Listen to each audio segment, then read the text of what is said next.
Yeah, so I have to rekey one of these. So there's 6 of these I have to take out.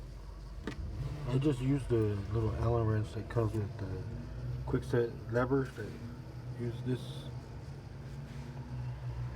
So after removing it from here, here, take this off and then put it in the parts, little order by parts. This goes on top of here. This slides out of there. Then you have to pull this out so don't lose these parts. Then you can finally get to rekey it.